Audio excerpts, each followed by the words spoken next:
Hello, नमस्कार। आप सभी लोगों को मैं कहना चाहूँगा कि एक बार की बात है। एक बाज आसमान में उड़ रहा था। कौवा थोड़ा छेड़ू टाइप के हैं। कौवे ने उसका पीछा किया और कौवे ने छेड़ना चालू किया। किसको? बाज को। बाज के सर पे जाके बैठ जाता था और उसकी सर पे चोंच मारने लगता था। शरीर पे बैठ करके सर पे चोंच मारना, बाज को तंग करना कौवे की ये फितरत बन गई थी, है ना। बाज का शरीर बड़ा था, पलट करके कौवे पे वार नहीं कर सकता था।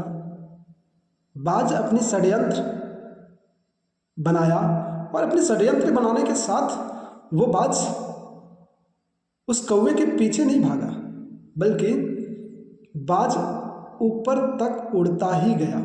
जब ऊपर तक उड़ता ही गया तो बाज, आप लोगों को पता होगा कि बाज जो है वो कम ऑक्सीजन में भी जिंदा रह सकता है। बाज बहुत ऊपर में उड़ान भरने वाला पक्षी है।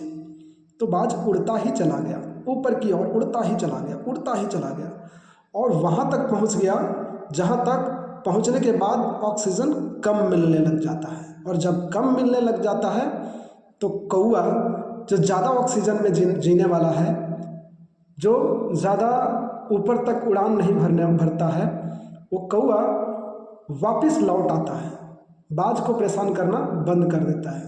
तो हम लोग जीवन में क्या करते हैं कभी कभी कि बाज वाली जो आदत है उसको फॉलो करना चाहिए। हम लोग क्या करते हैं, हम लोग को कोई लोग अगर यदि जो कुछ बोल दे, अगर हम लोग काम कर रहे हैं, किसी भी काम को करना शुरू करते हैं, कुछ लोग हम लोगों को बोल देते हैं कि यार तू काम बेकार में कर रहा है, तुम इस काम में कुछ नहीं कर पाएगा, तुम्हारा कुछ नहीं होगा, तुम बेकार में फंस गए हो, तुम बेकार में काम स्टार्टअप किए हो, तुम ये काम को मत करो, है ना। तरह तरह के लोग विचार अपना जो है सो व्यक्त करना चालू कर देते हैं।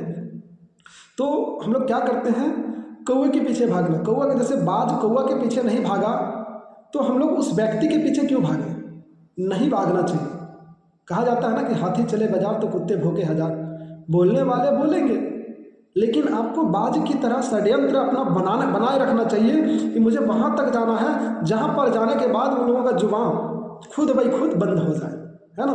तो ये अपने अंदर में अपना एक षड्यंत्र बना लीजिए कि मैंने अगर कुछ काम करना शुरू किया है, हमने अगर कुछ काम करना स्टार्टअप किया है, तो उस काम को कर करके मैं तब तक नहीं रुकूंगा जब तक मैं उस लायक नहीं बन जाता हूं जहां पे पहुंचने के बाद लोगों का बोलती बंद हो जाए। तो लोगों को बोलती अगर बंद करना चाहते हैं तो अपना जज्बा, अपना जुनून, अपना मन में लिया हुआ विचार, उसको आप हमेशा आगे तक कंटिन्यू